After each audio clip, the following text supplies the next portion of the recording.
Hello, everyone. Welcome back to English Pod. My name is Marco. And my name is Catherine. And today, Marco, we're talking about something that I know you're a big fan of. I am. We're talking about computer games, video games. Woohoo! Woohoo! We're going to be looking at some vocabulary and phrases related to computer games and video games, and this is actually a request from one of our users. Awesome. So before we get started, we do have the name of the game that we're going to look at. So let's listen to that in today's vocabulary preview.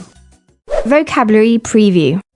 All right, so the game that we're going to preview today is called Counter-Strike. Okay, so first you have a strike or an attack, Right. and then you have a counter-strike. So that's opposite attack or something like that, right? So it's a reaction to the first thing that happens. So Right. you hit me, and my counter-strike is I hit you back. And this game is actually very, very popular all over the world because many players are able to compete at the same time. So it's a shooting game. You shoot each other. You are the terrorists, and then the other team is like the police or the army or whatever. Wow, sounds really exciting. Well, we're going to learn more about the specific vocab that goes with computer games and video games in a minute. But first, let's take a listen to our dialogue.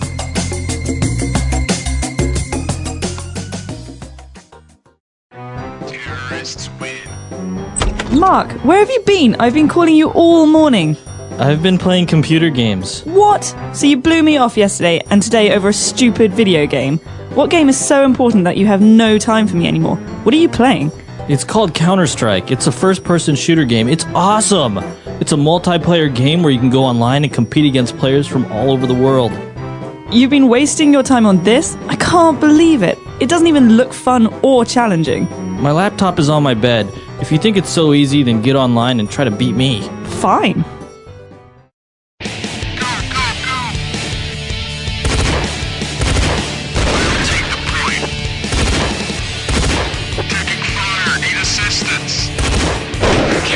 Damn it!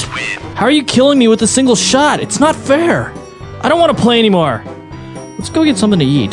Can you bring me something? I'm totally hooked on this game. All right, we're back. So there was some really interesting vocab here. And so let's look at it now in language takeaway. Language takeaway. Okay, so what kind of a game was this, Marco? All right, this game was a FPS, or also in the dialogue, we heard a first-person shooter game. So our users might have heard this phrase first person before because it's a grammar term in many ways. Right. We talk about I do this, I can sing. That's the first person. But when we're talking about games, first person shooter means that what you do, you're doing as if you were the character in the game. Right, so even the way that you're looking at the game, it seems like you're looking through the eyes of the character. Okay, so you don't see the body, you are the body You of are the the person. body, exactly. So first person shooter. So shooter obviously means that this is a shooting game. What you do is you pull the trigger and shoot people. Exactly. And as we mentioned, a lot of players are able to compete against each other, so it's called a multiplayer game. Okay, so multi is a prefix. It goes at the beginning of a word. In English, that means many. Many. So you could hear multicolored or multi-ethnic. Right. And the meaning of this is that there are many different colors or many different ethnicities, or in this case, multiplayer, many different players at the same time. Exactly. So in this game, many players can play, whether it's in a local area network or online over the internet. Cool. So you actually have to have the internet, right, when you're doing this because you're using many different computers, so they have to be connected to each other. Right. So, and that's our next word. You go online in order to play. Okay, so online you've heard before. Online means on the internet, but in this case, the action of using the internet is called going online. So I want to go online to read my email. Right. Or I can't go online. I don't have a connection. My mom won't let me go online. I'm in trouble. All right. So this is the way that you use it. You go online. In order to use the internet, you go online. Very interesting. Well, the last word we've got here in language takeaway is a very important one when we talk about video games because many people are in this situation. They're hooked on video games. Right. So if you are hooked on a video game or you are hooked on anything, it means you're kind of addicted or you're very, very interested in something. Exactly. So I'm hooked on the TV show True Blood. I Right. love to watch it, and every day I run home so I can watch it. But is there a game that you're hooked on, Marco? Currently, I am hooked on a game called Guitar Hero Metallica. Ooh, fun. Yeah, it's really fun. When I borrowed your PS3, I was hooked on Bad Company. They're great games. It's very easy to get hooked on video games. I Too think. easy. All right, so that's all the words we have for language takeaway. Why don't we listen to our dialogue again, and we'll be back in a bit. Mark, where have you been? I've been calling you all morning. I've been playing computer games. What? So you blew me off yesterday and today over a stupid video game. What game is so important that you have no time for me anymore? What are you playing? It's called Counter-Strike. It's a first-person shooter game. It's awesome. It's a multiplayer game where you can go online and compete against players from all over the world. You've been wasting your time on this? I can't believe it. It doesn't even look fun or challenging. My laptop is on my bed. If you think it's so easy, then get online and try to beat me. Fine. Damn it!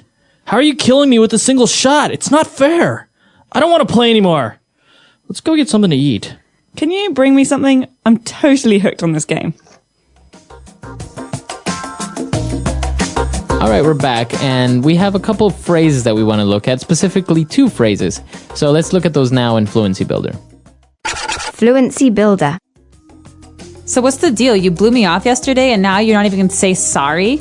All right, so blew me off. What do you mean when you say you blew me off yesterday? Okay, so let's take a look at the infinitive version of this phrase. So to blow someone off, and they all go together. It's a fixed phrase, and this means to have an appointment with someone, but to not go. All right. So we had a date planned, but he blew me off. Okay. What a jerk. So he didn't go. But I went. Did he tell you that he wasn't going to go? No. Okay. No. So it's a surprise. It's like you expect someone to come meet you or do something with you, but they don't say anything and they don't go. So there's another word very similar to this it's to stand someone up, right? Exactly. So he stood me up. All He right. didn't come. He blew me off. Okay. Very good. All right. And what's our next phrase? To waste your time. All right. So the girlfriend in this case was like, "You're wasting your time on these video games." That means you're not getting anything out of this. You're not benefiting. It means that you could spend your time doing other things. Okay. So if you're wasting your time on video games, you're not being productive. Exactly. You're not learning anything. So your mother might say to you when you're a kid, don't waste your time on games. You should be studying. Okay. Or he wastes a lot of time watching TV. That's a common problem. All right. So let's listen to this dialogue again real fast, and we'll be back in a bit.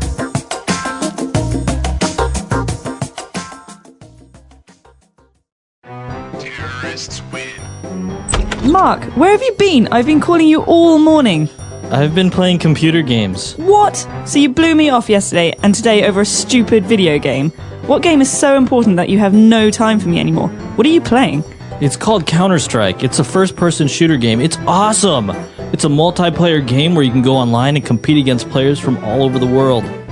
You've been wasting your time on this? I can't believe it. It doesn't even look fun or challenging. My laptop is on my bed. If you think it's so easy, then get online and try to beat me. Fine.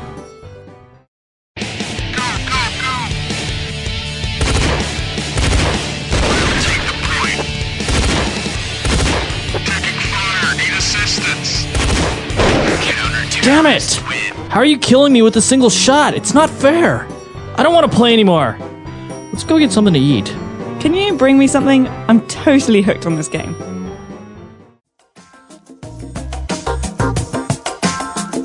All right, so we talked about, being hooked on TV shows and video games, but this is actually a very big problem in some Asian countries specifically, right? I've heard that. Actually, I heard that in Japan, Korea, and China specifically, there are psychological treatment centers for kids who are addicted to gaming. And so there's a big thing in the news in China recently where there were parents who were sending their kids to this treatment center, rehab for games, and that actually they found out that the rehab center didn't know what they were doing, and they were giving the kids electroshock therapy to get them off games. Really? So the parents took their kids back. That's scary. It is scary. I guess it's a very popular thing in Asian countries specifically, right? To play online, to go online. There's a lot of other factors that influence this, but I think it is like everything in excess is dangerous. This is true. And actually, some people have been using this addiction to be a productive use of their time. So you have some people who play a game called World of Warcraft. And they win money. And they sell things to other players all over the world. And so you have these kids in America buying toys and like shields and gold from kids in, for example, Indonesia. Right. And the kid in Indonesia is making money. Right. And also, if they're really good, they go on to become professional gamers and compete in world competitions and also test out new video games. So yeah, it has its advantages as well. Can you imagine what your business card would look like? Professional gamer. Professional gamer. All right. Video games began as laboratory curiosities, the experimental byproducts of researchers who, in the middle of the 20th century, were searching for new ways to demonstrate the potential of electronic computers. When physicists at Brookhaven National Laboratory wired oscilloscope tubes to logic circuits in 1958 and let visitors bat a pixelated blip back and forth in tennis for two, they were not trying to found an entertainment industry. They wanted to illustrate the properties of motion and analog computation, to lend friendly form to otherwise forbidding machines. Yet the moment curious onlookers crowded around the screen and discovered that manipulating abstracts could feel oddly like hitting a real ball, a seed took root. 7 years later at MIT, a team of students used a digital equipment PDP-1 mainframe to create Space War, a two-player starfighter duel whose dazzling novelty traveled by word of mouth across campus, and then leapt from laboratory to laboratory as enthusiasts laboriously ported the game to any computer powerful enough to run it. In an era when most machines filled climate-controlled rooms and cost more than houses, these early playscapes could not yet be commercialized, but they revealed something potent. Interactivity created a loop in which a player's decision fed the computer's response and the computer's response invited the player's next decision, generating engagement far deeper than simply staring at a television. The commercial spark arrived once semiconductors shrank processing power into affordable, dedicated circuits. In 1972, Nolan Bushnell and Ted Dabney released Pong through their fledgling company Atari, installing coin-op cabinets in bars and bowling alleys. Pong's rules were trivial: a digital table tennis rally decided by angles and paddle timing. Yet the quarters tumbled in so fast that one test machine jammed under the weight of coins. Pong lifted video games from hobbyist kits into retail economics, convincing investors that electronic play could rival jukeboxes and pinball as gastropub revenue machines. Throughout the mid-70s, dozens of arcades sprouted neon blossoms in shopping malls, each buzzing with asteroids, Galaxian, and Space Invaders. Young players memorized high-score tables the way previous generations had tracked batting averages, and sociologists coined a new term, quarter kids, to describe teens who traded lunch money for 3 lives and a leaderboard entry.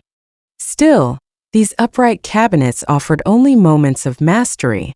A quarter purchase, 2 or 3 minutes of tension followed by sudden death.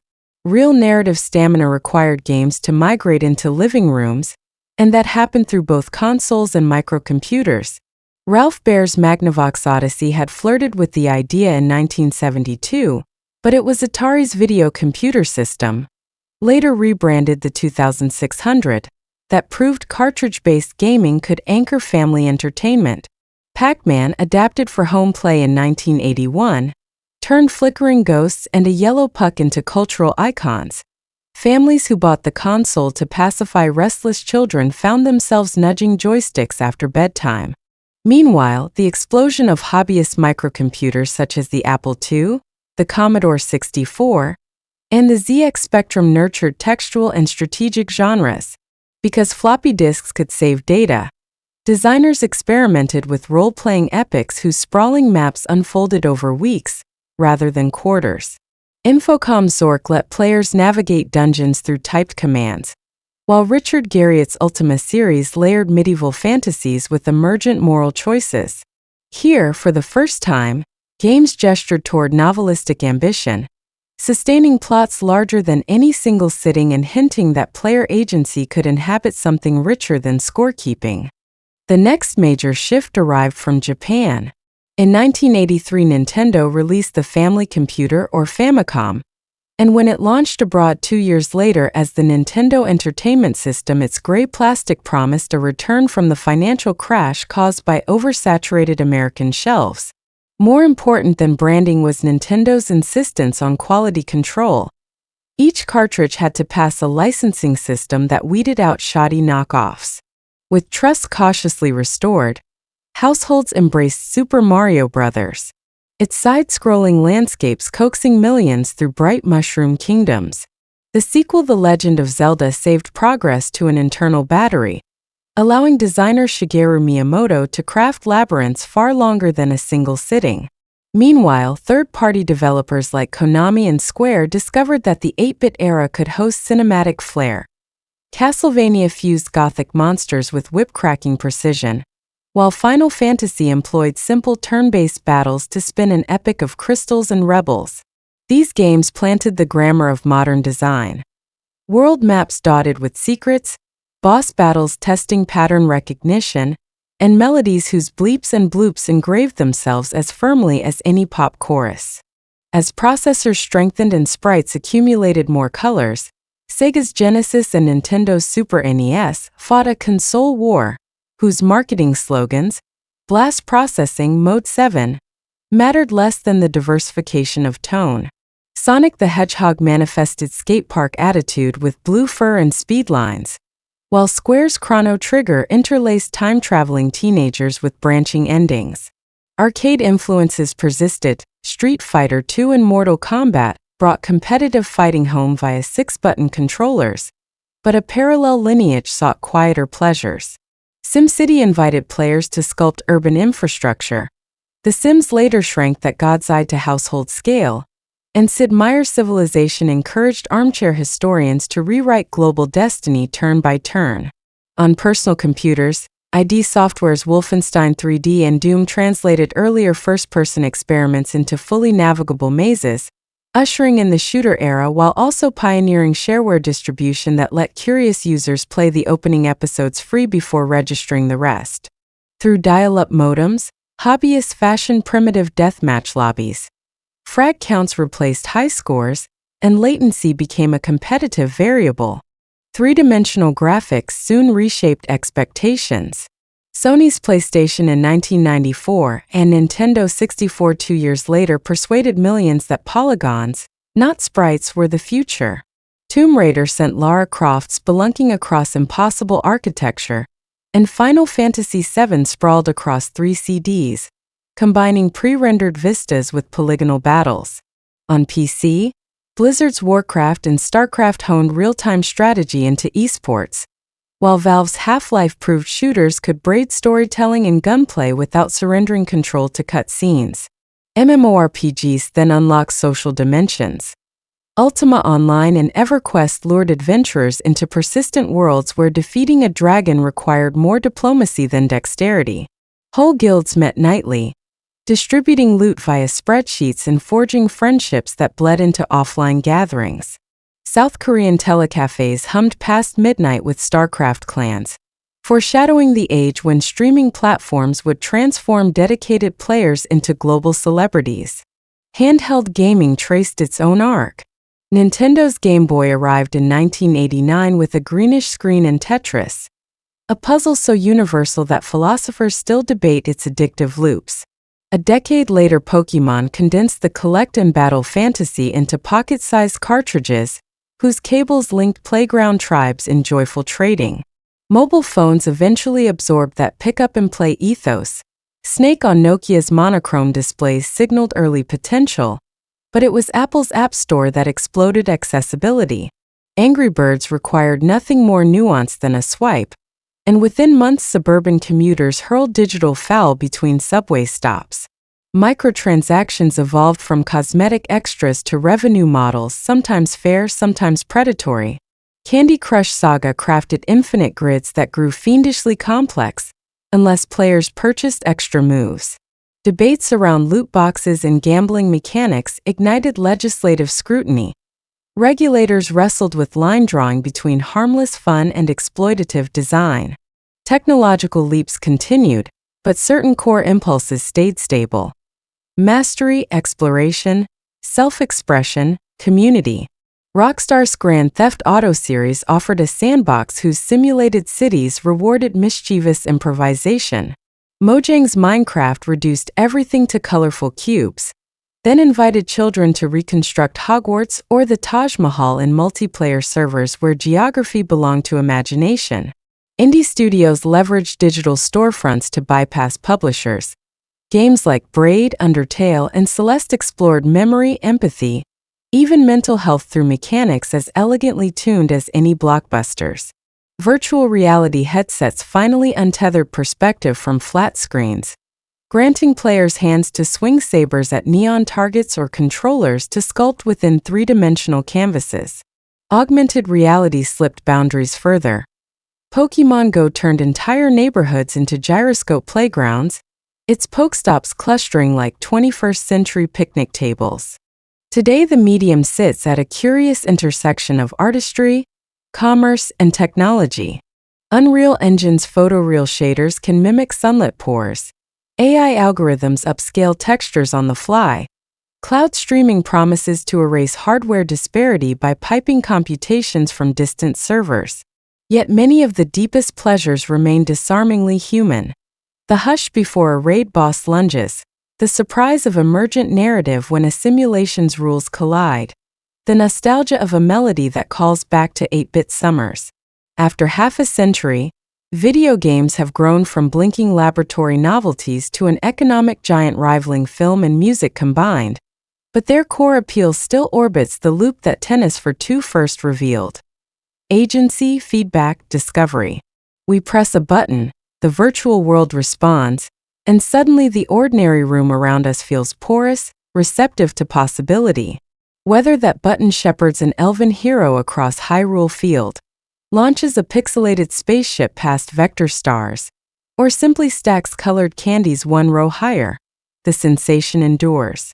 The medium will keep mutating toward cloud persistence, toward immersive holography, toward cooperative networks we have not yet coined, but its motive spark is already timeless.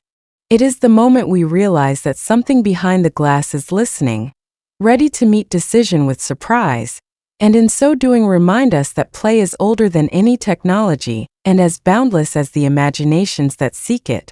The English Pod Audio Review. Listen to the meaning, then say the vocabulary word. To ignore someone or not appear to an appointment. Blow someone off. Difficult in an enjoyable way.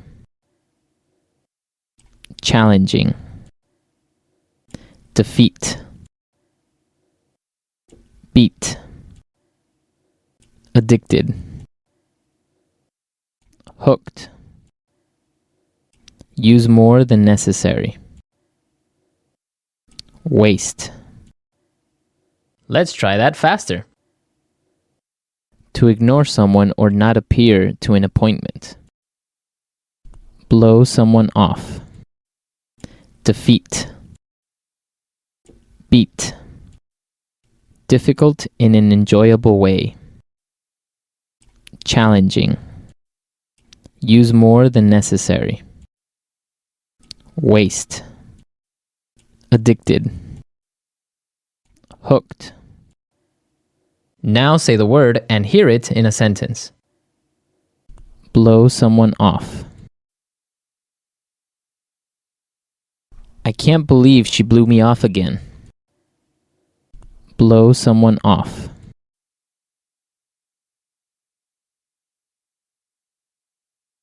I swear if you blow me off again, I won't talk to you again. Blow someone off. You can't let him blow me off like that. Challenging. I like games that are challenging. Challenging. I was expecting something a little bit more challenging. Challenging.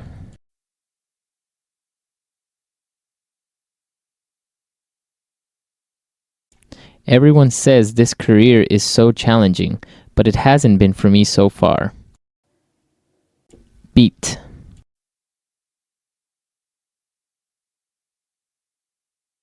Two guys showed up out of nowhere and started beating me up. Beat. Try and beat me if you can. Beat. I want to beat that guy up so hard. Hooked. He got really hooked on that game. Hooked. She seems to be really hooked on you. Hooked.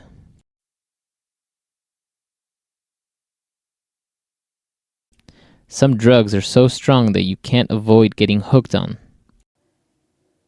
Waste. I have wasted enough time by doing nothing. Waste.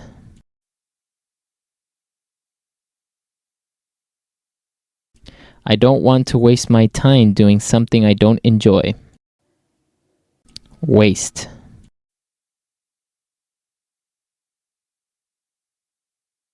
He wasted so much time on a project that was rejected.